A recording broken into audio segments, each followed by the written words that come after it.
Hello friends, welcome back to my YouTube channel. आज हम करने वाले हैं सॉल्यूशंस डिस्कस करेंगे। यहाँ पे फर्स्ट और सेकंड शिफ्ट का जो आपका एग्जाम हुआ है जेई इलेक्ट्रिकल आरबीयूएनएल का, तो उसके सॉल्यूशंस हम यहाँ पे डिस्कस करेंगे। जितने भी क्वेश्चंस आपने मुझे भेजे हैं, जो भी मुझे मिले हैं, वो सारे देखते हैं यहाँ पे। इसके अलावा अगर कुछ क्वेश्चन आपको लगता है रह गए हैं तो आप मुझे भेज सकते हैं, फिर से तो डिस्कस करेंगे। तो चलिए स्टार्ट करते हैं बिना टाइम वेस्ट किए। तो पहला मेरे पास जिस तरह से क्वेश्चन आए हैं वो देखते हैं यहाँ पे। तो पहला क्वेश्चन आया था, जनरेटेड ईएमएफ निकालना है, जिसके अंदर स्पीड दे रखी है, पोल दे रखा है, फ्लक्स दे रखा है और कंडक्टर वगैरह दे रखा है, वाइंडिंग दे रखी है, लैप या वेव जो भी वाइंडिंग दे रखी है उस हिसाब से हम निकाल सकते हैं। तो आपको पता है जनरेटेड ईएमएफ को हमने बहुत बार सोल्व किया है। तो ये होता है NP5Z/60A, ठीक है। अब अगर लैप वाइंडिंग की बात करेंगे तो A इक्वल टू क्या हो जाता है, P हो जाता है आपका। और यहीं पे अगर वेव वाइंडिंग की बात करेंगे तो A इक्वल टू जो है 2 हो जाता है। तो आप इस तरह से वैल्यूज यहाँ पे रख के और सोल्व कर सकते हैं। इक्वेशन हमने काफी बार सोल्व किया है, कई बार नंबर कोयल दे रखी है, नंबर ऑफ टर्न्स दे रखे हैं, उससे नंबर ऑफ कंडक्टर निकाल कर भी हमने सोल्व किया है। तो इस तरह से आप इसको कर सकते हैं। नेक्स्ट क्वेश्चन था, क्यू मीटर है जो हमारा, उसका प्रिंसिपल कौन सा है, क्यू मीटर कौन से प्रिंसिपल पे वर्क करता है। तो क्यू मीटर आपको पता होना चाहिए। अगर आपने प्रिंसिपल नहीं भी पढ़ा हो तो पहली बात तो आपको ये पता होना चाहिए क्यू मीटर जो है उसका डायग्राम किस तरह का होता है, कोयल किस तरह की होती है। अगर वो भी नहीं पता है तो आपको इतना ध्यान होना चाहिए कि क्यू फैक्टर जो आता है हमारे पास, क्वालिटी फैक्टर है, वो कहाँ पे मिलता है हमें। तो रेजोनेंस जब पढ़ते हैं हम, रेजोनेंट सर्किट, सीरीज और पैरेलल रेजोनेंस, तो वहां पे हमें क्यू फैक्टर निकालते हैं। तो वहां से आप रिलेट कर सकते हैं इसको। तो क्यू मीटर जो होता है सीरीज रेजोनेंस जो होता है उस प्रिंसिपल पे वर्क करता है, क्योंकि इसकी कोयल जो है इस तरह की होती है। तो आप यहाँ पे हम कैपेसिटर मेजर करते हैं कुछ इस तरह से। तो इस तरह से देख सकते हैं आप। एक क्वेश्चन था, दो बल्ब दे रखे हैं हमारे पास, सीरीज के अंदर कनेक्टेड हैं, एक की रेटिंग है उनकी अलग अलग। किसी की जैसे मेरे पास वैल्यूज आई हैं, एक की 40 वोट है और एक की 60 वोट रेटिंग है। वोल्टेज रेटिंग जो है सेम है इनकी। तो पूछना है कि कौन सा बल्ब जो है ज्यादा ब्राइट होगा या ज्यादा ग्लो करेगा। इस तरह का कोई क्वेश्चन था। तो इसको हम कैसे सोल्व करेंगे। आपको पता है कि 40 वोट है एक की रेटिंग, एक की 60 वोट है, कुछ भी हो सकता है, ये 60 है, 100 है, इस तरह से। तो अब क्या है, ये सीरीज में कनेक्टेड है। तो सीरीज में क्या करते हैं हम, करंट से निकालेंगे पावर, क्योंकि सीरीज में करंट इक्वल होती है। तो पी किससे निकालेंगे हम, I2R से, जिसकी हाई पावर होगी वो ही ज्यादा ग्लो करेगा यहाँ पे। अब हमें क्या दे रखा है, वोल्टेज रेटिंग जो है इसकी सेम दे रखी है, ठीक है। वोल्टेज जो है क्या है, सेम है, तो सेम वोल्टेज है। तो वोल्टेज अगर होता है तो पी किस तरह से निकालते हैं, V²/R करके। अब वोल्टेज सेम है तो पावर किस पे डिपेंड करेगी, रेजिस्टेंस पे। तो 40 वोट क्या है, पावर कम है तो इसका रेजिस्टेंस हाई होगा, और 60 पावर ज्यादा है पावर तो इसका रेजिस्टेंस लो होगा। अब यहाँ पे जिसका रेजिस्टेंस हाई होगा वहां पे पावर अपनी हाई हो जाएगी सीरीज के अंदर। तो आपका रेजिस्टेंस किसका हाई होगा, 40 वोट वाले का। तो इसलिए 40 वोट वाला जो है मोर ग्लो करेगा। और आपको ये ध्यान में रखना है ऐसे भी कि सीरीज में अगर कनेक्टेड होते हैं तो जिसकी पावर रेटिंग कम है वो ज्यादा ग्लो करता है। और कंसेप्ट अगर समझना है आपको तो इस तरह से निकाल सकते हैं कि वोल्टेज सेम दे रखा है तो वहां से अपन निकाल लेंगे पावर किस पे डिपेंड करेगा। और फिर करंट सीरीज में दे रखे हैं तो पावर जो है करंट से निकालेंगे। तो जिसका रेजिस्टेंस ज्यादा है, जिसकी पावर कम है उसका रेजिस्टेंस ज्यादा है, और रेजिस्टेंस ज्यादा है तो ज्यादा ग्लो करेगा। अगला देखते हैं, एक टाइप 2 सिस्टम दे रखा था, उसमें यूनिट रैंप इनपुट है और हमें स्टेडी स्टेट एरर निकालनी है। तो आपको एक बहुत बार बताया है मैंने, वो टेबल भी बनाकर बताई थी आपको किस तरह से याद रखना है। यूनिट रैंप दे रखा हो या यूनिट स्टेप दे रखा हो या पैराबोलिक दे रखा हो या टाइप 0, 1 और 2 के अंदर दे रखा हो, तो आपको ये पता होना चाहिए ये टाइप है हमारा और ये एरर है। टाइप 0 होता है, नहीं यहाँ पे इनपुट देख लेते हैं, ये इनपुट है और ये क्या है, एरर है, ठीक है। अब टाइप 0 है, इनपुट क्या है, यूनिट स्टेप आएगा, टाइप 1 और टाइप 2, इसके लिए रैंप और इसके लिए पैराबोलिक मान सकते हैं। तो इसके अंदर क्या रिलेशन होता है, जब टाइप 0 होता है तो यूनिट स्टेप के लिए एरर 0 होगा, टाइप 1 है तो रैंप के लिए 0 होगा, और टाइप 2 है तो पैराबोलिक के लिए एरर 0 होगा। इसके अलावा आपको जो टेबल है वो ध्यान रखनी ही है, इस तरह से आती है एक टेबल आपकी,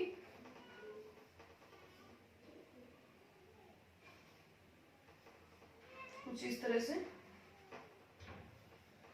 जो भी आपकी ट्रायंगुलर एक टेबल बनती है जिसके अंदर अपन निकालते हैं कि टाइप बढ़ता जाता है और स्टेप और यूनिट इन सब के साथ जो है एरर आपकी कितनी होती जाती है। ठीक है, एक क्वेश्चन दे रखा था कि हाईली डोप्ड और लाइटली डोप्ड में दे रखा था अपना जो ट्रांजिस्टर होता है उसके अंदर बेस इमीटर और कलेक्टर है, तो उसके अंदर जो है कौन सा हाईली डोप्ड होगा और कौन सा लाइटली डोप्ड होगा। तो आपको पता है कि आपका ये होता है इमीटर है, ये बेस है और कलेक्टर का एरिया सबसे ज्यादा बड़ा होता है। तो बेस जो होता है लाइटली डोप्ड होता है और इमीटर जो है आपका वो हाईली डोप्ड होता है। तो ये कर सकते हैं आप इस तरह से। बेसिक आपको अगर पता है पावर इलेक्ट्रॉनिक्स का या फिर एनालॉग की बात करें कहीं से भी देख सकते हैं इसको। एक कुछ दे रखा था कि बेस को जो है हम थिन क्यों बनाते हैं। अगर ऐसा क्वेश्चन, दोनों क्वेश्चन एक ही शिफ्ट के अंदर है तो आप ये तो यहाँ से देख सकते हैं कि बेस को थिन बनाते हैं क्योंकि क्वेश्चन में दे रखा है तो लाइटली डोप्ड हो जाएगा थिन की वजह से। और बेस को थिन और लाइटली डोप्ड क्यों बनाते हैं इसका कुछ तो आंसर दे रखा था, ऑप्शंस मुझे नहीं पता है क्योंकि भेजे नहीं किसी ने। तो इसका थिन और लाइटली डोपिंग का यही मतलब होता है कि रिकॉम्बिनेशन जो होता है उसको रिड्यूस कर सके यहाँ पे, इसलिए हम इसको जो है थिन और लाइटली डोप बनाते हैं। एक दे रखा था कि हाई वोल्टेज ट्रांसमिशन जो होता है उसका एडवांटेज क्या नहीं है। Which one of the following is not an advantage of high voltage transmission. तो आपको पता है हाई वोल्टेज ट्रांसमिशन के हमने सिर्फ एडवांटेज पढ़ते हैं सब जगह से, लेकिन एक ही इसका डिसएडवांटेज होता है और वो क्या होता है कि जितना अगर अपना वोल्टेज बढ़ता जाता है ट्रांसमिशन का, जिस तरह से लेवल बढ़ता जाएगा उसी तरह से हमें इंसुलेशन की रिक्वायरमेंट जो है वो भी हमारी बढ़ती जाएगी। इसी तरह से हम EHV या बात करें 765 एंड अबो वोल्ट तो वहां पे हाई इंसुलेशन की जरूरत होती है। तो अगर इंसुलेशन ज्यादा चाहिए होगा तो इंसुलेशन की कॉस्ट भी चाहिए होगी। तो मेरे हिसाब से ये इसका आंसर हो सकता है क्योंकि हाई वोल्टेज ट्रांसमिशन के और सारे एडवांटेज ही होते हैं कि पावर ट्रांसमिशन कैपेबिलिटी बढ़ जाती है, लॉसेस कम हो जाते हैं, एरिया बढ़ जाता है, वॉल्यूम एरिया जो है रिड्यूस हो जाता है, 1/v² करके होता है, वॉल्यूम रिड्यूस हो जाता है इस तरह से। तो आपका डिसएडवांटेज यही होगा कि इंसुलेशन की रिक्वायरमेंट ज्यादा होगी। तो इस हिसाब से जो ऑप्शन आपको सही लग रहा हो वो करेक्ट है इसका। ठीक है, एक दे रखा था आपको लाप्लास ट्रांसफॉर्म पूछा था, ये दे रखा था आपका e⁻80 और यहाँ पे था sin BT। तो अगर आप साइन का नॉर्मल निकाले तो साइन का पता है आप, अगर सिर्फ साइन का निकालते हैं तो क्या आता है, तो साइन का आपका आता है b/s² + b², और कोस का निकालते हैं तो ऊपर s आ जाता है और नीचे माइनस करके आ जाता है। अब e⁻80 का आपका होता है s - a, तो ये आप कर सकते हैं। तो टोटल इसका क्या हो जाएगा b/s - a²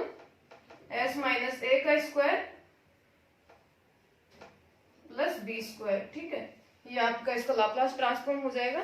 और अगर ये आप ऐसे लगता है कि ये सिग्नल सिस्टम से क्वेश्चन आया है तो आप कंट्रोल सिस्टम में जब पढ़ते हैं वहां पर भी बहुत बार ये क्वेश्चन आता है e⁻80 sin BT, इस तरह के आप इनपुट अप्लाई करते हैं तो उसका आपको लाप्लास ट्रांसफॉर्म निकालना होता है। ठीक है, एक बताया किसी ने कि स्किन इफेक्ट का क्वेश्चन आया है कि स्किन इफेक्ट जो होता है वो उससे क्या इफेक्ट है, रेजिस्टेंस के ऊपर दे रखा था कुछ कि रेजिस्टेंस में DC resistance, AC resistance increase decrease इस तरह का।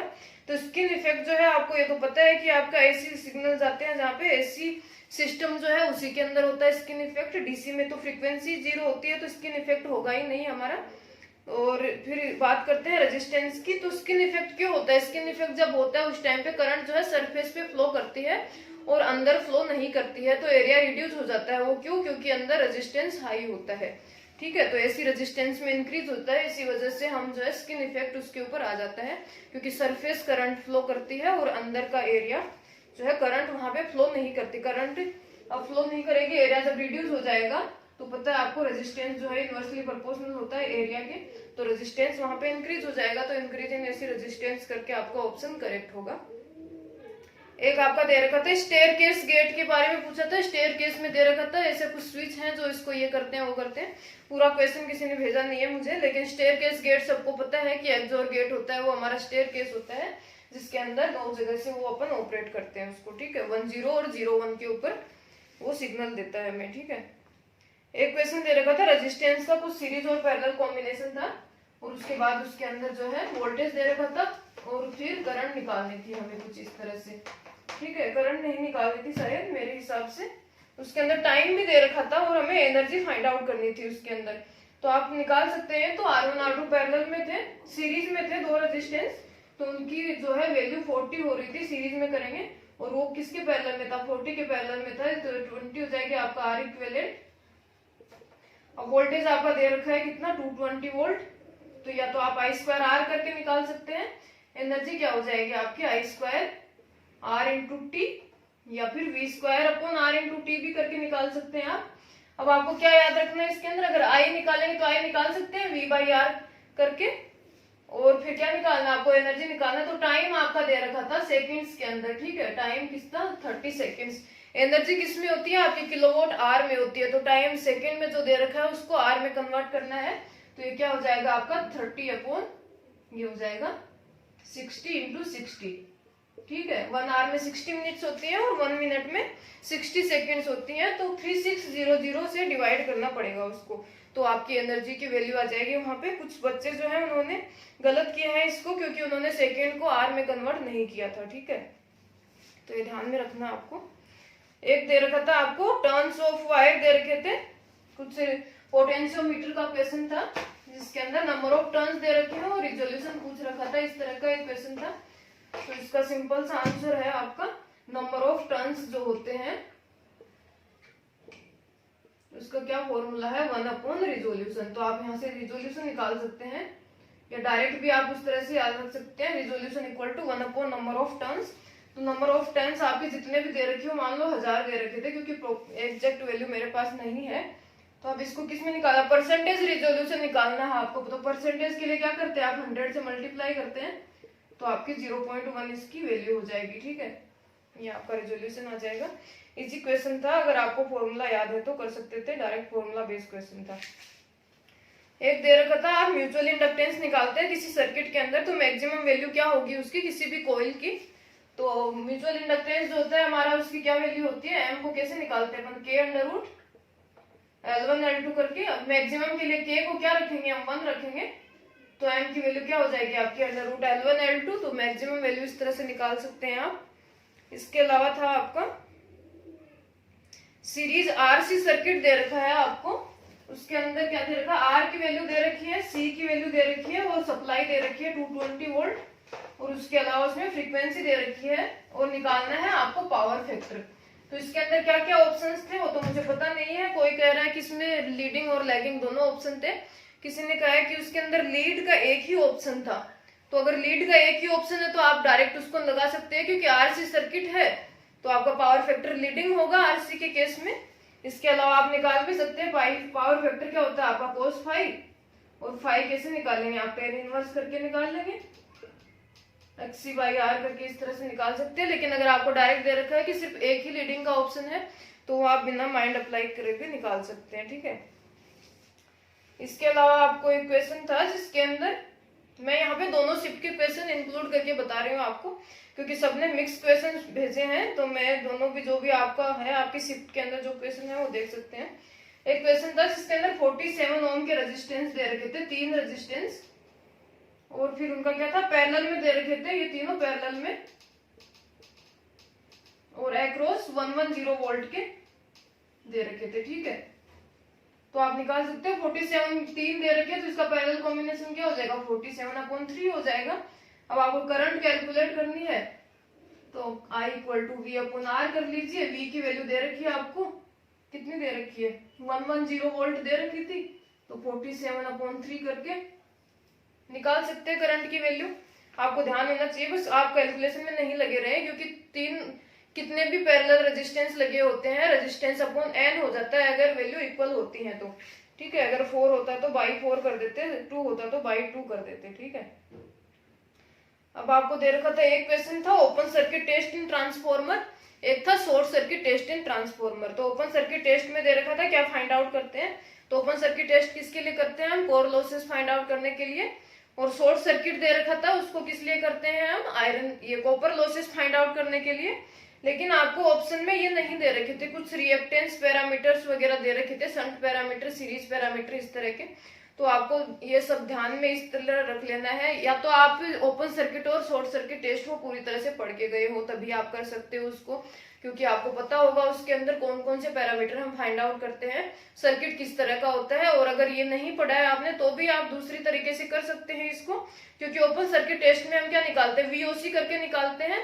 अगर वोल्टेज निकालते हैं तो वोल्टेज को आप किससे वो कर सकते हैं, मतलब एक तरह से जो है से रिलेट कर सकते हैं, किससे, शंट पैरामीटर्स से, क्योंकि वोल्टेज जो है शंट में इक्वल होता है, इस तरह से कर सकते हैं। और शॉर्ट सर्किट पैरामीटर का भी दे रखा, शॉर्ट सर्किट टेस्ट में दे रखा था कौन से पैरामीटर, तो शॉर्ट सर्किट में हम करंट कैलकुलेट करते हैं, तो सीरीज पैरामीटर आप इस तरह से ऑप्शन लगा सकते थे। ठीक है, एक आपको आइडियल करंट सोर्स का मेरे हिसाब से किसी ने भेजा है कि एक आइडियल करंट सोर्स क्या होता है, उसके अंदर रेजिस्टेंस का कुछ था।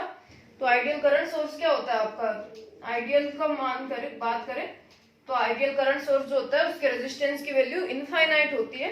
लेकिन अगर हम थोड़े बात करें कि रेजिस्टेंस की वैल्यू हाई और लो के संबंध में अगर कोई क्वेश्चन में ऑप्शन दे रखा है तो इसके पैरेलल में जो है high resistance, very high resistance लगा रहता है। ठीक है, और अगर आइडियल की बात करते हैं तो इनफाइनाइट रेजिस्टेंस होता है करंट सोर्स में और जीरो रेजिस्टेंस होता है वोल्टेज सोर्स में। एक था मैक्सिमम पावर ट्रांसफर थ्योरम का क्वेश्चन था, तो यहाँ पे दो क्वेश्चन बताए हैं कि मैक्सिमम पावर ट्रांसफर के दो क्वेश्चन आए हैं, तो आप इन दोनों क्वेश्चन को कर सकते हैं आसानी से। कोई एक क्वेश्चन था जिसके अंदर आपको लोड रेजिस्टेंस जो है वेरिएबल दे रखा था और इसके अंदर आपको कुछ सर्किट दे रखा था यहाँ पे, और क्या करना था, पावर फाइंड आउट करनी थी, मैक्सिमम पावर। लेकिन उसके लिए आपको पहले क्या करना पड़ेगा, इसको थेवेनिन थ्योरम की हेल्प से सोल्व करना पड़ेगा। तो उसके लिए आप क्या कर सकते हैं, आरटीएस निकाल सकते हैं इसके अक्रॉस में, इसके अलावा वीटीएच निकाल सकते हैं, और उसके बाद मैक्सिमम पावर आएगी। तो मैक्सिमम पावर क्या होती है, वीटीएच स्क्वायर अपॉन 4 आरटीएच। इस तरह से आप इसको निकाल सकते थे। सर्किट अगर बड़ा है तो थोड़ा कैलकुलेशन करने में आपको टाइम लग सकता है। इसके अलावा किसी ने बताया है कि एक क्वेश्चन ऐसा था जिसके अंदर सोर्स रेजिस्टेंस जो है वेरिएबल दे रखा है, ना कि लोड रेजिस्टेंस।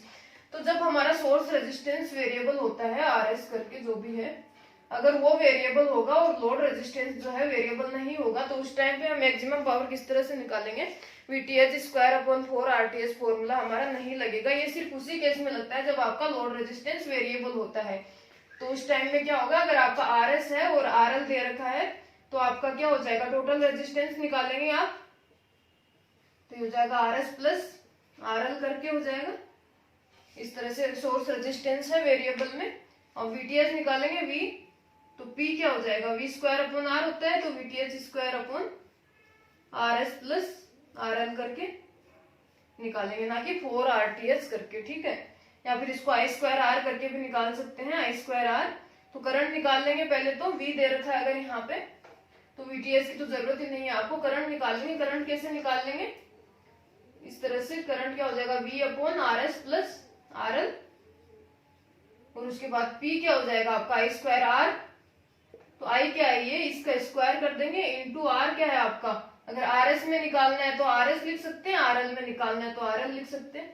तो इस तरह से इसको सोल्व कर सकते थे आप, क्योंकि अगर सोर्स रेजिस्टेंस वेरिएबल होता है तो मैक्सिमम पावर थ्योरम यहाँ पे एप्लीकेबल नहीं होती है। ठीक है, ये ध्यान रखना था आपको। मैंने काफी बार बताया है कि ये मैक्सिमम पावर ट्रांसफर थ्योरम तभी एप्लीकेबल होती है जब आपका लोड रेजिस्टेंस वेरिएबल होता है। इसके अलावा एक दे रखा था, 3 इक्वल रेजिस्टेंस थे, वैल्यू थी जो स्टार में कनेक्टेड है, और पूछा था कि अगर डेल्टा में कनेक्टेड करेंगे तो इक्विवेलेंट रेजिस्टेंस की वैल्यू क्या आएगी। तो आपको पता है कि स्टार में कनेक्टेड है आपके, अभी इसको क्या करना है, हमें डेल्टा में कनेक्ट करना है। तो ये अगर 1 ओम है तो ये 3 टाइम्स मल्टीप्लाई हो जाता है, और अगर डेल्टा, ये मैंने बहुत बार बताया, स्टार टू डेल्टा करेंगे तो 3 से मल्टीप्लाई हो जाएगा, डेल्टा से स्टार करते हैं तो डिवाइड बाई 3 हो जाता है। तो यहाँ से आप इसको कर सकते हैं आराम से, ना कि इसको सोल्व करेंगे। ठीक है, इसके अलावा क्या दे रखा था, एक टिपिकल सा क्वेश्चन था जिसके अंदर एक एक्सटी फंक्शन दे रखा है आपको, जिसकी मैक्सिमम फ्रीक्वेंसी है 8 किलो हर्ट्ज। इसके बाद एक वाई सिग्नल दे रखा है जिसकी वैल्यू दे रखी है एक्सटी साइन 4000 पाई टी, और मैक्सिमम फ्रीक्वेंसी जो है इसकी वाई की फाइंड आउट करनी है। तो इसको भी आप कर सकते हैं। एक्सटी दे रखा है आपको जिसकी मैक्सिमम फ्रीक्वेंसी है, कितनी दे रखी है, 8 किलो हर्ट्ज। जितनी भी दे रखी हो हमें वैल्यू से कोई फर्क नहीं पड़ता। यहाँ पे एक वाई दे रखा है जिसकी वैल्यू है एक्सटी साइन कुछ तो 4000 पाई टी। ठीक है, अब हमें निकालना है कि इसकी मैक्सिमम फ्रीक्वेंसी क्या होगी। तो पहले तो हमें एक्सटी मानना है, इसकी मैक्सिमम फ्रीक्वेंसी दे रखी है 8 किलो हर्ट्ज, तो हम कोई भी एक्सटी सिग्नल मान लेंगे। तो एक्सटी को आप साइन या कोस में मान सकते हैं, किसी में भी। तो ए साइन करके मान लेंगे, 2 पाई होता है ना, 2 पाई एफ टी, 2 पाई 8 इंटू 10⁻³ या तो इसको कोस भी मान सकते हैं, आपको जैसी इच्छा है वैसा मान सकते हैं इसको, ठीक है। अब आपको अगर ये मान लिया आपने साइन मानो या कोस मानो, तो वहां पे वाई टी में वैल्यू रख दीजिए इसकी। तो अगर कोस मानना है तो ए कोस करके लिख देंगे,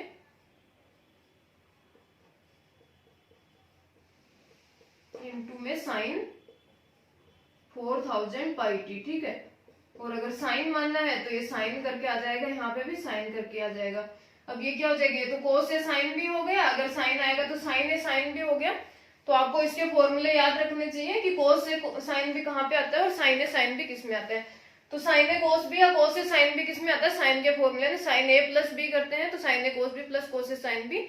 अगर ए माइनस बी करते हैं तो साइन ए कोस बी माइनस कोस ए साइन बी। अगर साइन ए अगर ले रहे हैं आप एक्स टी को तो साइन ए साइन बी हो गया, वो कोस के फॉर्मूले में आता है, कोस ए प्लस बी होता है, कोस ए कोस बी प्लस साइन ए साइन बी, इस तरह करके।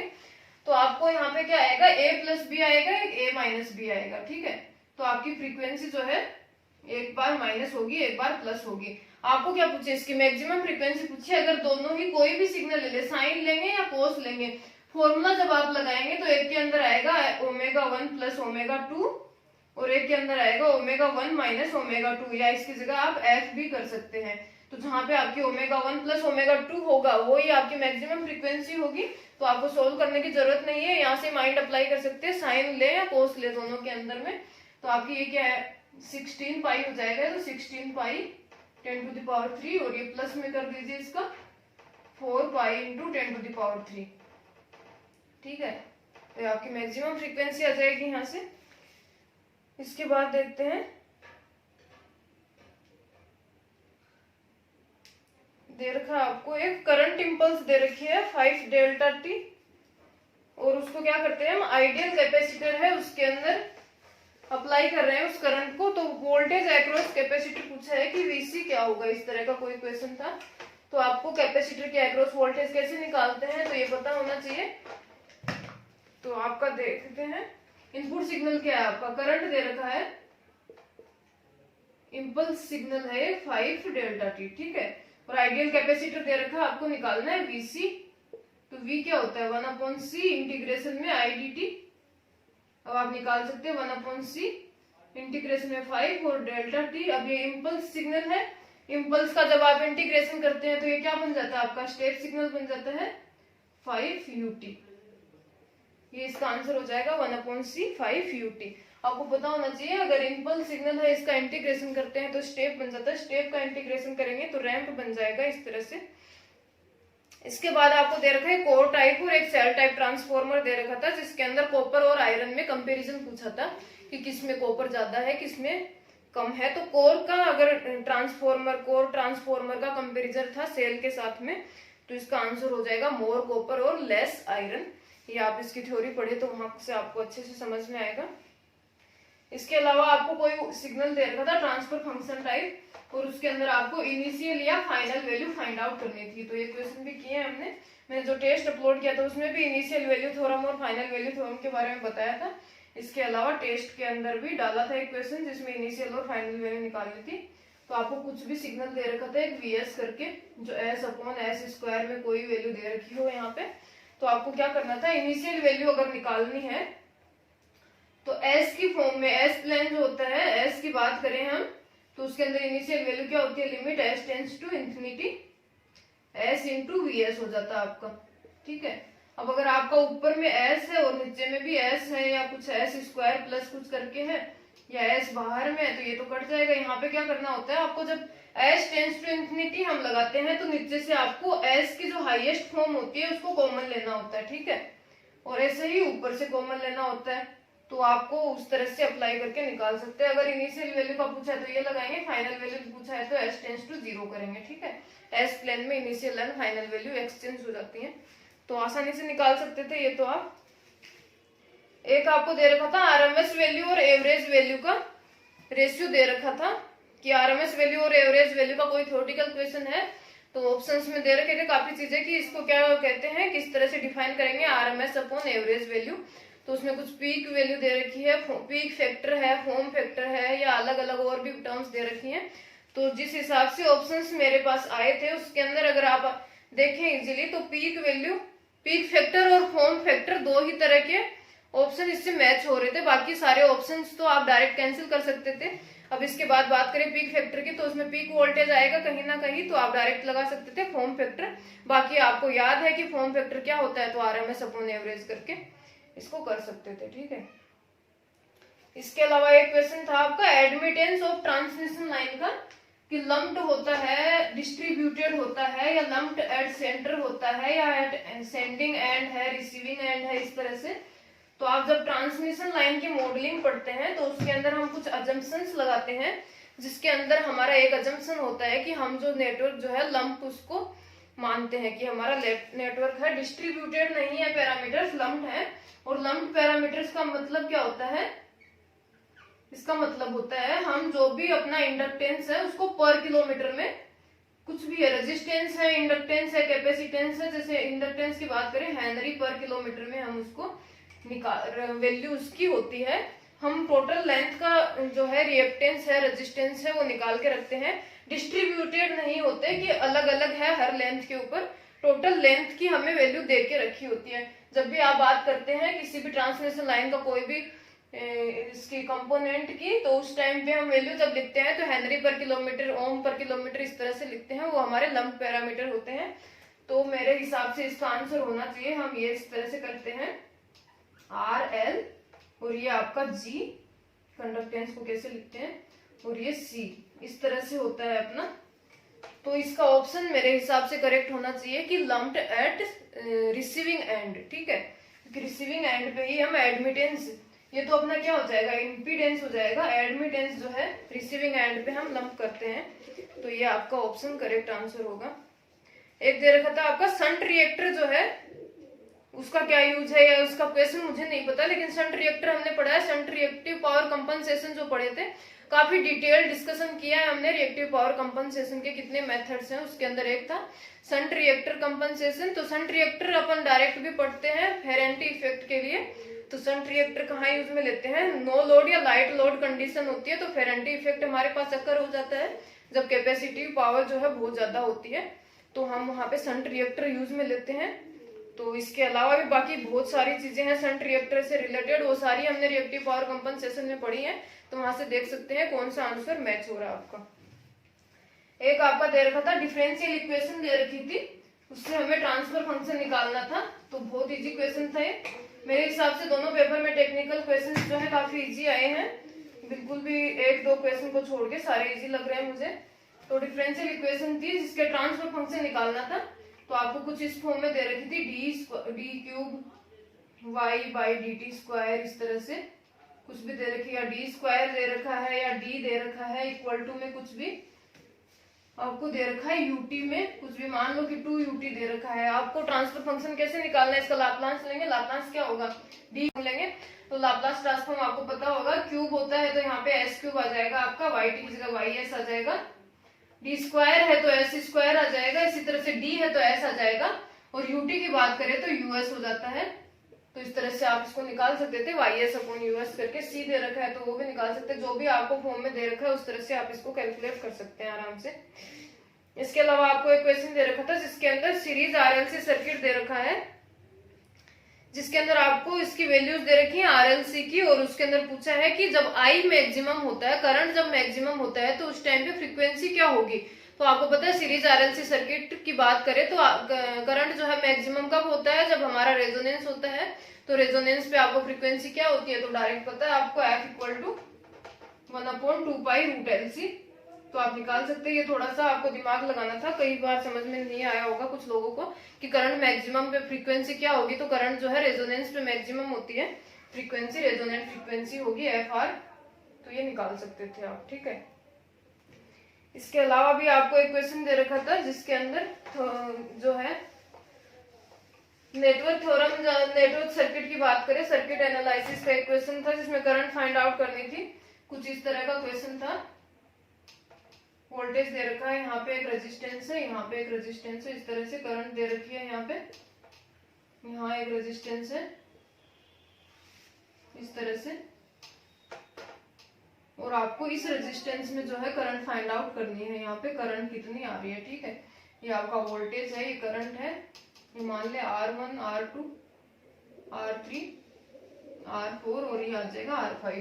क्योंकि वैल्यू मुझे पता नहीं है इसकी, इसलिए मैंने ये रखा है। तो आप किसी भी तरह से निकाल सकते हैं, या तो आप इसको जो है नोडल एनालिसिस से कर सकते हैं। यहाँ पे एक वोल्टेज मान ले VA, ये आपका वोल्टेज V है, तो इस पे इक्वेशन लगा सकते हैं, VA minus V upon R1 plus R2 हो जाएगा। यहाँ पे करंट हमेशा आउटगोइंग मानते हैं हम, तो यहाँ पे क्या हो जाएगा, माइनस I हो जाएगा। इसकी वैल्यू भी दे रखी थी आपको, ये I1 मान लेते हैं इसको, प्लस क्या हो जाएगा, VA upon R3 plus VA upon R4 plus R5 equal to 0। यहाँ से आप VA की वैल्यू निकाल सकते हैं, क्योंकि ये सारी वैल्यू जो है नोन है आपके पास।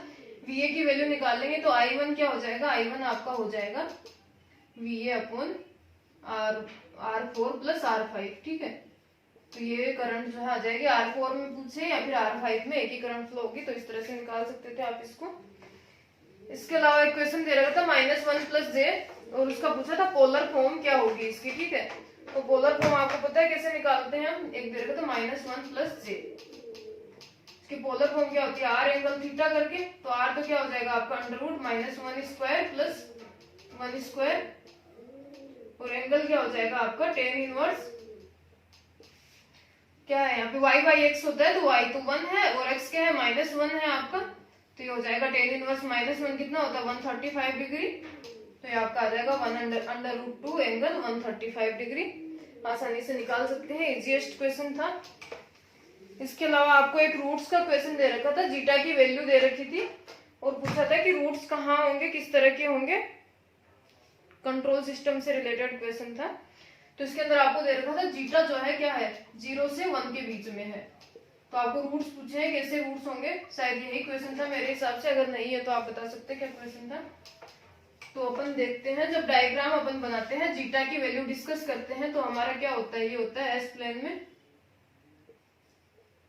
ठीक है, अल्फा जे ओमेगा करके कुछ भी लिख सकते हैं इसको। तो हम एक इस तरह से हाफ सर्किल बनाते हैं और जीटा की वैल्यूज यहाँ पे वेरी करते हैं। तो ये जो पॉइंट होता है वहां पे हमारा क्रिटिकली डैम्प्ड होता है, जीटा इक्वल टू 1 होता है। ये जो जगह होती है यहाँ पे, जब पोल्स यहाँ होते हैं, इसका मतलब क्या, रूट्स जो है इक्वेशन के यहाँ होंगे, जीटा इक्वल टू 1 होगा। यहाँ पे रूट्स होते हैं तो जीटा इक्वल टू 0 होता है, इसका मतलब क्या है, इमेजिनरी है। और अगर बात करें जीटा ग्रेटर देन 1, तो इस एक्सिस के ऊपर रूट्स होते हैं हमारे जीटा ग्रेटर देन 1 के लिए। अब जीटा यहाँ पे 0 है, यहाँ पे 1 है, तो यहाँ पे रूट्स जो है वो कब होंगे, जब आपका जीटा जो है 0 से 1 के बीच में होगा। तो अगर यहाँ पे आपके रूट्स हैं तो वो क्या होते हैं, कॉम्प्लेक्स कॉन्जुगेट होते हैं, ना तो रियल है ना इमेजिनरी, कॉम्प्लेक्स कॉन्जुगेट रूट्स होंगे आपके, ठीक है।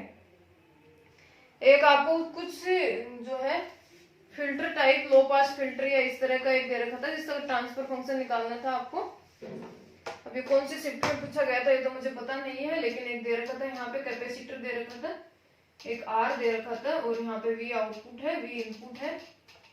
कैपेसिटर को हम क्या लिखेंगे, एस फॉर्म में लिखते हैं, तो 1/CS, CA हो जाएगा R, तो V output upon V input, ये हमने सोल्व भी किया है मेरे हिसाब से, क्या हो जाएगा R upon R plus 1/CS हो जाएगा। तो इस तरह से आप इसको कर सकते हैं, नीचे से सोल्व भी कर सकते हैं, यहाँ पे CS कॉमन ले सकते हैं इस तरह से। इसके अलावा एक क्वेश्चन आपका दे रखा था कि आर्क वेल्डिंग जो होती है उसमें कौन सा जनरेटर हम यूज में लेते हैं। तो आर्क वेल्डिंग है, मैंने 1000 बार बताया आपको, जब भी हमने कैरेक्टरिस्टिक्स पढ़े हैं या जब भी हमने मोटर या डीसी मशीन्स की बात करी है, उस टाइम पे हमने काफी बार इस क्वेश्चन को डिस्कस किया है कि आर्क वेल्डिंग में कौन सा जनरेटर यूज में लेते हैं, तो वो होता है डिफरेंशियल कंपाउंडेड जनरेटर, ठीक है। शॉर्ट सर्किट टेस्ट वाला हो गया सीरीज पैरामीटर के लिए। एक था आपका टेप रिकॉर्डर में कौन सी मोटर यूज में ली जाती है, इसके ऑप्शंस मुझे नहीं पता क्या दे रखे हैं, लेकिन टेप रिकॉर्डर में या तो हिस्टेरेसिस मोटर होती है या तो सिंगल फेज सिंक्रोनस मोटर, इस तरह का यूज में लेते हैं। एक था केल्विन डबल ब्रिज, किसके लिए यूज में लिया जाता है, तो ये भी हमने काफी बार डिस्कस किया है, ब्रिज जब पढ़े थे। तो केल्विन डबल ब्रिज जो होता है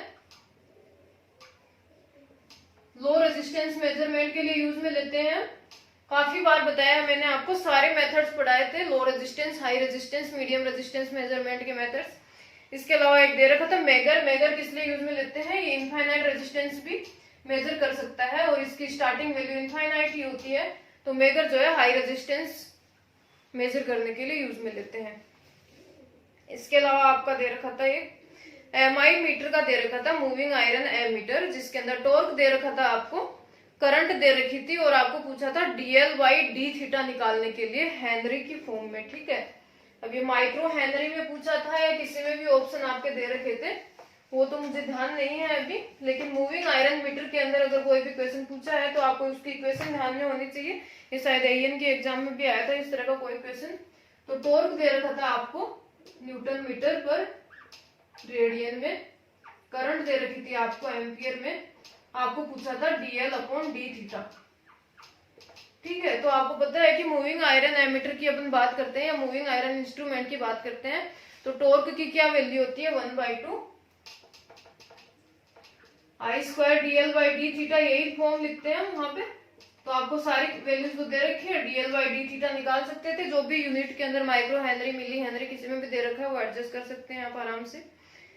इसके बाद क्वेश्चन था आपका एक डाइवर्सिटी फैक्टर का। तो डाइवर्सिटी फैक्टर पढ़ा है हमने, क्या होता है sum of individual maximum demand upon P maximum. ठीक है, तो अगर दे रखा था आपको, डेफिनेशन दे रखी थी, ऑप्शन में डाइवर्सिटी फैक्टर दे सकते, टिक कर सकते हो, या फिर डाइवर्सिटी फैक्टर क्या होता है ये पूछा है तो ऑप्शन लगा सकते थे individual maximum demand upon P maximum या फिर maximum demand of the system. ठीक है, एक दे रखा था आपको फिल्टर का क्वेश्चन कि लो पास फिल्टर है, हाई पास फिल्टर है, उसके अंदर आपको जो है आउटपुट क्या होगा अगर दोनों को अप्लाई करें। कुछ कट ऑफ फ्रीक्वेंसी दे रखी है आपकी, तो आपको पता है अगर फिल्टर की बात करें हम तो लो पास फिल्टर आपका किस तरह का होता है, लो फ्रीक्वेंसी को ही पास करेगा। हाई पास फिल्टर जो है हाई फ्रीक्वेंसी को पास करेगा, कुछ होता है यहां से लेके इसको पास करेगा और ये सिर्फ इसको पास करेगा। अब आपको क्या दे रखा था, लो पास की कट ऑफ फ्रीक्वेंसी कुछ दे रखी थी आपको 30 किलो हर्ट्ज, 30 हर्ट्ज, और हाई पास की दे रखी है 20 हर्ट्ज। अब हाई पास जो है इसको पास नहीं करेगा तो ये इसको पास नहीं करेगा, लो पास जो है इससे आगे पास नहीं करेगा। और आपको ये भी पता होना चाहिए अगर लो पास और हाई पास को हम कैस्केडिंग करते हैं तो हमेशा बैंड पास फिल्टर बनता है। और फ्रीक्वेंसी की अगर बात करें तो फ्रीक्वेंसी से भी देख सकते थे आप कि सिर्फ इसी बैंड को जो है पास करेगा ये, बाकी इसको लो वाला हाई वाला पास नहीं करेगा, इसको लो वाला पास नहीं करेगा। तो जो भी आपका आउटपुट आएगा एक बैंड पास फिल्टर आएगा। ठीक है, इसके अलावा आपके दे रखे थे कंपनसेटिंग वाइंडिंग का दे रखा था। अब कंपनसेटिंग वाइंडिंग का कोई बता रहा है कि कंपनसेटिंग वाइंडिंग क्यों यूज में लेते हैं, ये क्वेश्चन था। कोई बता रहा है कि कंपनसेटिंग वाइंडिंग जो होती है उसका ब्रश एक्सिस से कितना एंगल होता है। तो दोनों ही क्वेश्चन यहाँ पे देख लेते हैं। अगर कंपनसेटिंग वाइंडिंग की बात करें तो किस लिए यूज में लेते हैं, हम आर्मेचर रिएक्शन को रिड्यूस करने के लिए यूज में लेते हैं कंपनसेटिंग वाइंडिंग। अब आपका जो है किस तरह का स्ट्रक्चर होता है, ये आपके पोल्स होते हैं, ये आपका आर्मेचर है, ये आपके ब्रशेस होते हैं यहाँ पे। तो अगर आपको पूछा है कि किस लिए यूज में लेते हैं तो आर्मेचर रिएक्शन के लिए लगा सकते थे। अगर पूछा है कि एंगल क्या है ब्रश एक्सिस से, तो आपको पता है कि कंपनसेटिंग वाइंडिंग हम कहाँ पे लगाते हैं, जो भी हमारी स्ट्रक्चर है उसके अंदर हम कंपनसेटिंग वाइंडिंग हमारा पोल शू या फिर पोल फेस में लगाते हैं। तो पोल कहाँ है आपका, पोल फेस या पोल शू आपका यहाँ पर है, तो यहाँ हम कंपनसेटिंग वाइंडिंग लगाते हैं जो ब्रश के साथ कनेक्टेड होती है इस तरह से। तो आपका ये पोल एक्सिस हो गई और ये ब्रश एक्सिस हो गई, तो आपको पता है एंगल कितना हो जाएगा, 90 डिग्री हो जाएगा। इजी क्वेश्चन था काफी।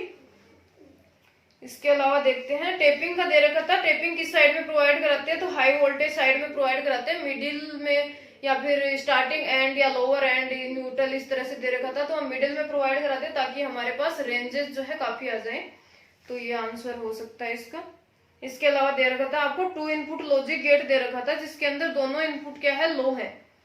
आउटपुट हाई किस किस गेट में मिलेगा, ठीक है, ये दे रखा था आपका दोनों इनपुट जो है लो है, तो आउटपुट क्या आएगा आपका,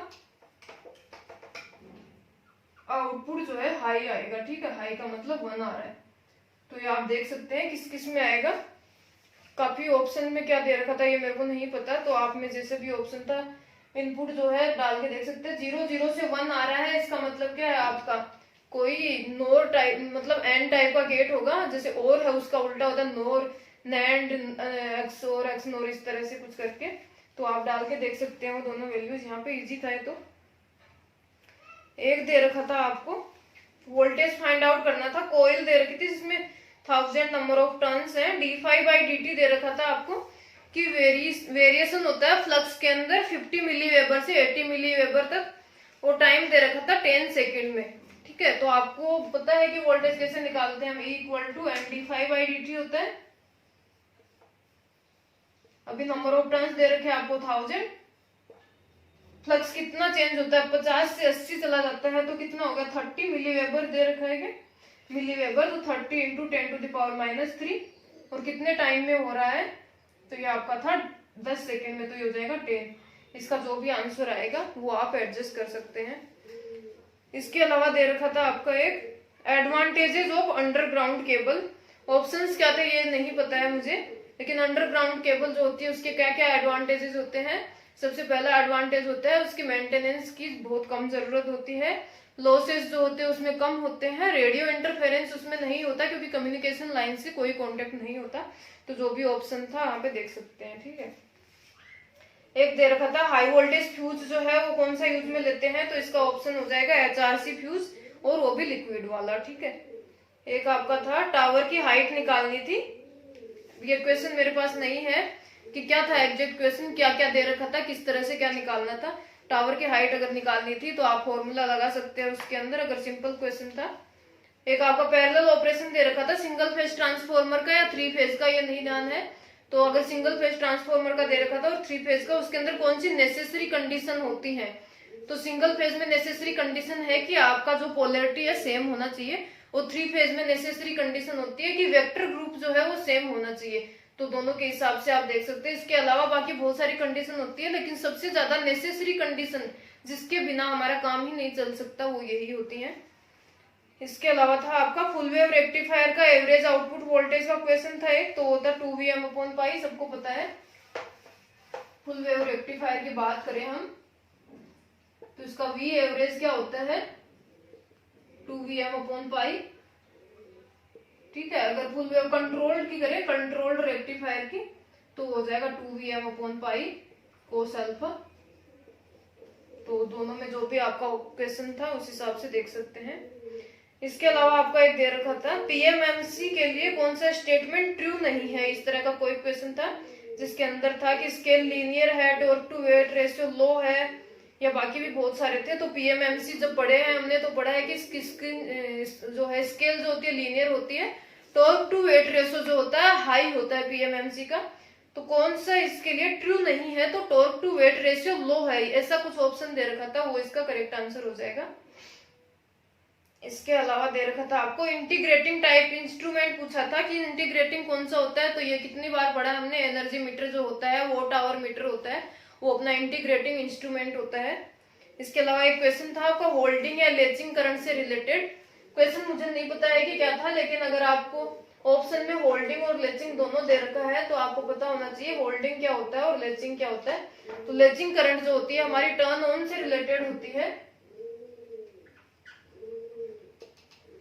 लेचिंग करंट है टर्न ऑन से रिलेटेड होती है। ठीक है, अगर लेचिंग करंट से बिलो ही करंट है हमारी एनोड करंट, तो हमारा जो थायरिस्टर है वो क्या होगा, टर्न ऑन नहीं होगा। ठीक है, और अगर होल्डिंग करंट की बात करें तो होल्डिंग करंट टर्न ऑफ से रिलेटेड होती है।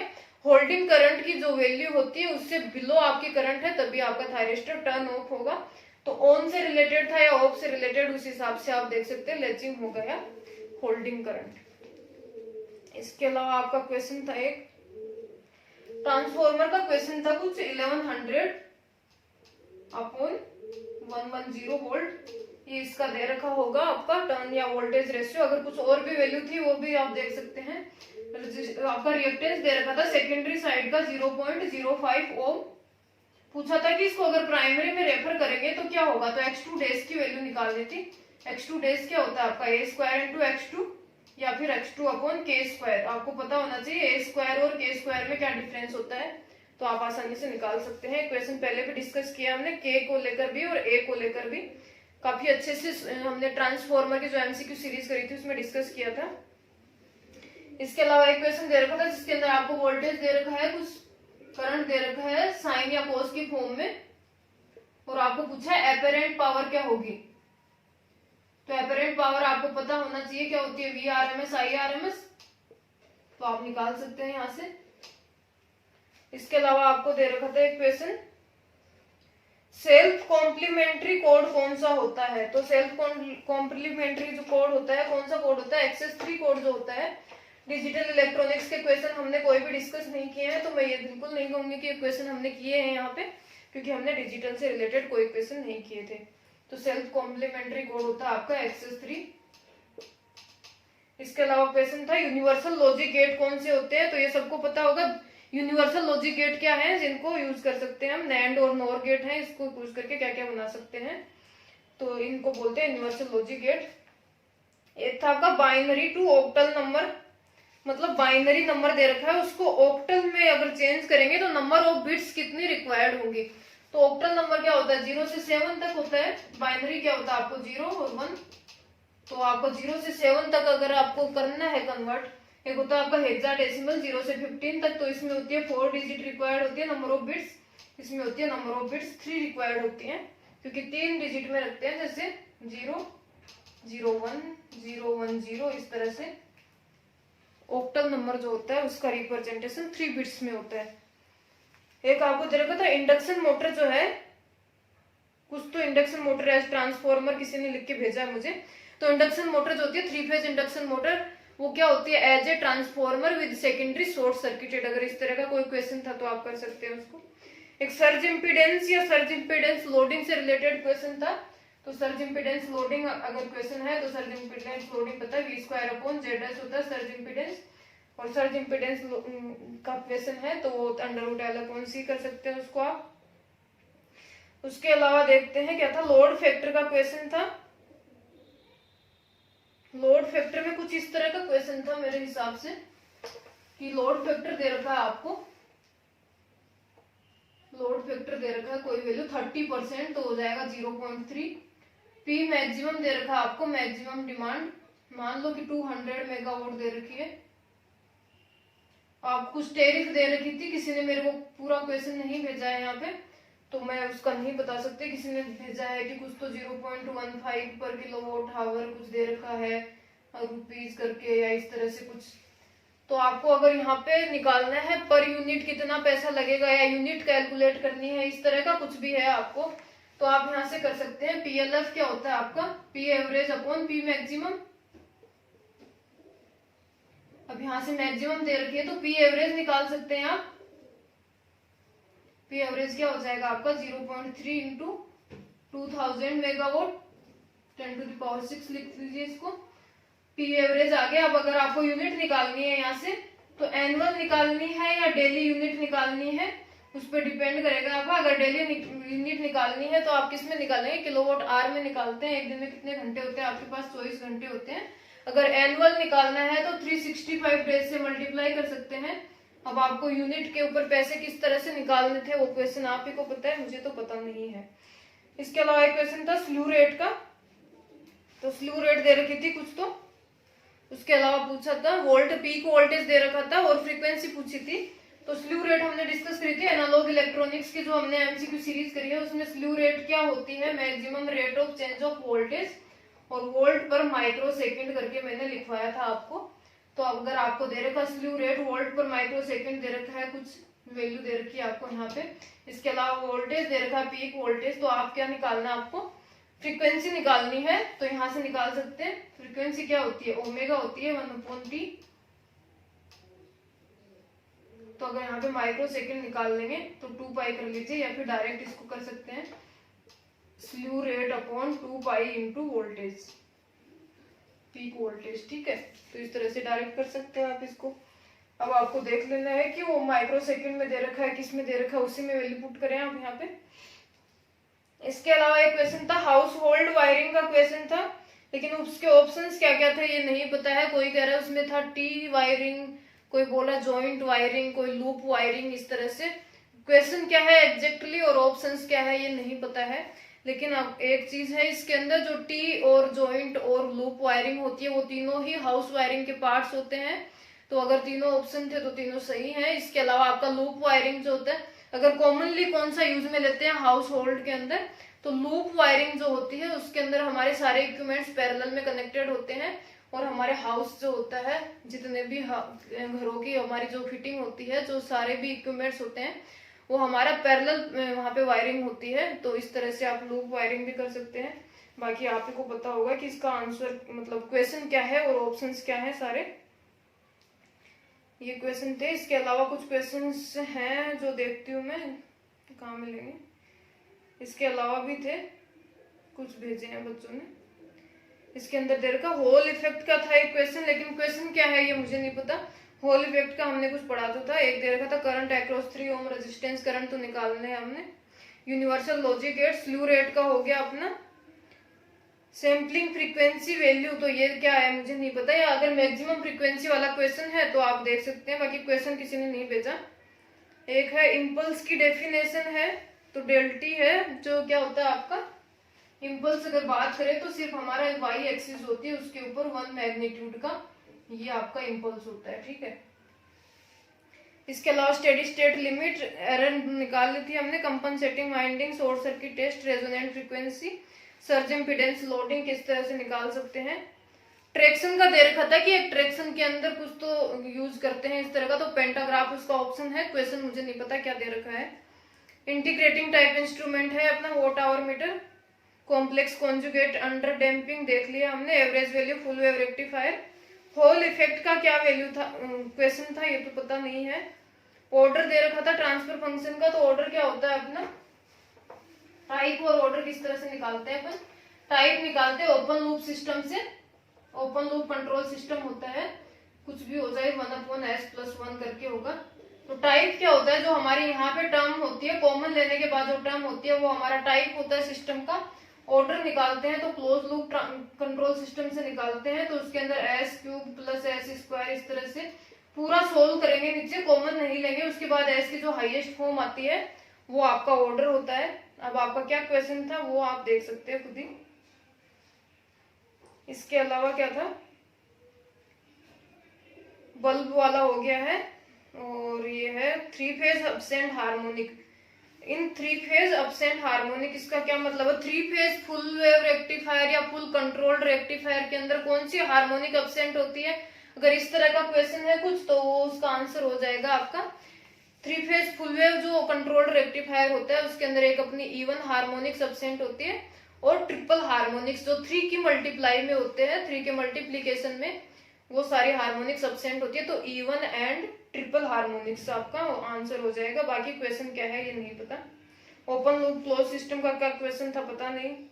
इम्पीडेंस रेफर टू प्राइमरी देख लिया है। मोटर क्लॉक्स और रिकॉर्डर में कौन सी यूज में लेते हैं। लेचिंग करंट का है तो टर्न ऑन से रिलेटेड है। होल्डिंग करंट का तो टर्न ऑफ से रिलेटेड है। ट्रांसफर फंक्शन निकालना आरसी सर्किट का देख लिया हमने कैसे निकालते हैं। सेल्फ कॉम्प्लीमेंट्री कोड दे रखा था आपका एक्सेस 3 है। इसके अलावा है संट रिएक्टर का कहाँ यूज करते हैं देख लिया हमने। संट एडमिटेंस जो है लंप नेटवर्क टाइप का वही है ये। फाइनल वैल्यू थ्योरम देख लिया हमने। आर्क वेल्डिंग भी देख लिया है। एक था ल्यूमिनस इंटेंसिटी की यूनिट शायद पूछी थी कैंडेला, तो ये मैंने जब ऐसा यूनिट पढ़ाई थी आपको उस टाइम पे बोला था एक क्वेश्चन जरूर आएगा इसमें से। तो जिन जिन बच्चों ने अगर ये पढ़ा है तो वो कर सकते हैं, और नहीं पढ़ा है याद है तो भी कर सकते हैं उसको। रिले से रिलेटेड कोई क्वेश्चन था शायद। रिले जो है सर्किट ब्रेकर के साथ क्या रिलेशन है इस तरह का। तो रिले क्या करती है, जब भी कोई फॉल्ट अकर होता है, करंट हाई होती है, तो सर्किट ब्रेकर को सिग्नल प्रोवाइड कराती है और सर्किट ब्रेकर अपने कॉन्टेक्ट ओपन कर देता है, ठीक है। अब इसके अलावा क्या क्वेश्चन था ये तो मुझे नहीं पता। एक था मेगर का question, kelvin double bridge star delta से देख लिया हमने। Octal number control system transfer function. DC gain का क्वेश्चन है, अगर कोई ट्रांसफर फंक्शन दे रखा है और उसमें डीसी गेन पूछा आपको तो वो कैसे निकालना है आपको। तो डीसी गेन होता है उसके अंदर आपको एक ट्रांसफर फंक्शन की फॉर्म होती है अपनी, उसमें निकालते हैं। तो डीसी गेन जो है यहाँ पे हमारा जो भी कोई वैल्यू होती है 5 या 10 इस तरह से, ये कोई ट्रांसफर फंक्शन है हमारा। अगर ऐसा है अपना 5s² / 1 + s 1 + 2s इस तरह से अगर कुछ है तो हमारा जो ट्रांसफर फंक्शन होता है वो किस फॉर्म में होता है, 1 + st की फॉर्म में होता है, ठीक है। तो यहाँ पे आपको जो भी आपकी वैल्यू जो यहाँ पे आती है वो आपका डीसी गेन होता है। अब इसका क्वेश्चन अगर मेरे पास होता तो मैं आपको सोल्व करके बता देती, वरना आप निकाल सकते हैं। रेजिस्टेंस इन पैरेलल दे रखी थे, कर लिया। इंडक्शन मोटर एज ट्रांसफॉर्मर देख लिया हमने। 3 फेज इंडक्शन मोटर जो होती है, transformer with secondary winding short circuited. इसके अलावा स्लू रेट का देख लिया है। लोड फैक्टर वाला जो क्वेश्चन नहीं पता। Each branch of star connected system is of 8 ohm, delta में कनेक्ट करेंगे तो 3 टाइम्स हो जाएगा। इसके अलावा क्या है, integrating define surge impedance, loading, nature of roots, सब देख लिया। इसके अलावा जो भी क्वेश्चन आप लोगों ने भेजे हैं यहाँ पे, तो वो तो हो गया अपना। फ्यूज यूज्ड और एरिया अंडर कवर परम्यूटेशन। अब आपके नॉन टेक्निकल के क्वेश्चन है वो तो मैं नहीं कराऊंगी यहाँ पे। टेक्निकल क्वेश्चन देख लिए हमने, बाकी तो और कुछ। DC gain in old DC on low क्या है, ओपन लूप ट्रांसफर फंक्शन के अंदर डीसी गेन फाइंड आउट करना था। वो आपको इस तरह से वैल्यू जो स्टैंडर्ड फॉर्म है उसमें कन्वर्ट करके डीसी गेन निकाल सकते हैं आप। Theory based of OLTF stable and accurate. Stable और एक्यूरेट से थ्योरी का कौन सा क्वेश्चन था ये नहीं पता मुझे, अगर क्वेश्चन है आपके पास तो भेज सकते हैं। शंट रिएक्टर कंपनसेशन पढ़ लिया था हमने, अभी तो कितनी बार पढ़ लिया उसको। यूजेटी से रिलेटेड क्या क्वेश्चन था ये तो बताया ही नहीं, बस ये बताया यूजेटी से रिलेटेड है। पीएमएमसी का देख लिया। T/W लो होता है, ये फॉल्स स्टेटमेंट है। और कैंडेला किसकी यूनिट है। डीसी ट्रैक्शन बेस्ड क्वेश्चन था, ट्रैक्शन में पेंटाग्राफ वाला क्वेश्चन ही होगा मेरे हिसाब से। होल्डिंग लेचिंग करंट वाला हो गया है। इसके अलावा जो भी क्वेश्चन थे आपने जो भेजे हैं वो तो हमने यहाँ पे डिस्कस कर लिए हैं। तो इतने ही क्वेश्चन मेरे पास थे। अभी दोनों शिफ्ट के क्वेश्चन जो है मिक्स है इसके अंदर, तो आपको लगता है कि यहाँ पे क्वेश्चन कुछ बच गए हैं या कुछ रह गए हैं तो वो मुझे भेज सकते हैं, उनको फिर से डिस्कस कर लेंगे हम। और अगर नहीं है तो इतने क्वेश्चन तो मुझे नहीं लगता हमने कोई 120 क्वेश्चन यहाँ पे डिस्कस किए होंगे, लेकिन जितने क्वेश्चन आप लोगों ने मुझे भेजे हैं वो सारे हमने डिस्कस किए हैं यहाँ पे। तो इसके अलावा आपको कोई क्वेश्चन है तो आप मुझे भेज सकते हैं, और अगर नहीं भी है तो काफी यूट्यूब चैनल यहाँ पे सोल्व कर रहे होंगे, उनको भी भेज सकते हैं, वहां से देख सकते हैं अगर उन्होंने सोल्व किए होंगे तो मेरे हिसाब से कोई टेक्निकल पार्ट जो है ज्यादा टफ नहीं था, इजी है पार्ट, क्योंकि बहुत इजी सी क्वेश्चंस है। कोई घुमा फिरा के क्वेश्चन मेरे सामने अभी तक नहीं आया है। 1-2 क्वेश्चन हो सकते हैं आपको लगे, 1-2 न्यूमेरिकल क्वेश्चन थे जिसके अंदर थोड़ी सी कैलकुलेशन के लिए आपको टाइम चाहिए, लेकिन वो सारे क्वेश्चन हमने सोल्व किए हैं।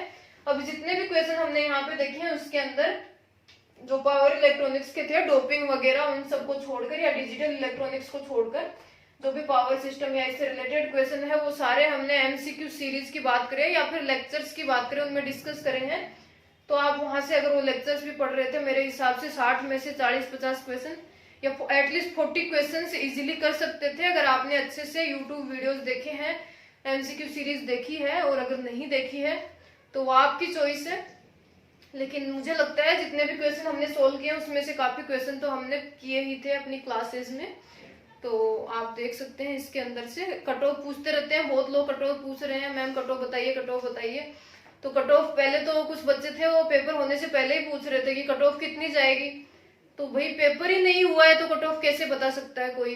अब कट ऑफ पेपर हो गया है उसके बाद सब कट ऑफ पूछ रहे हैं, तो मेरे हिसाब से जिन लोगों के 120 से 130 के बीच में मार्क्स आ रहे हैं वो एकदम सेफ जोन में है। इसके अलावा मैं नहीं बताऊंगी कि कट ऑफ क्या जाएगी, 130 जाएगी कि 115 जाएगी, क्योंकि आज कुछ वीडियोस बनाएंगे जिनके अंदर बोलेंगे 140 जाएगी, कल बोलेंगे 120, कोई 100 तक भी पहुंच जाएगा कि जनरल की कट ऑफ बहुत हार्ड पेपर था, कट ऑफ जाएगी 100 के आसपास, सबका सिलेक्शन हो जाएगा। तो ये सब पॉसिबल नहीं है बिल्कुल भी।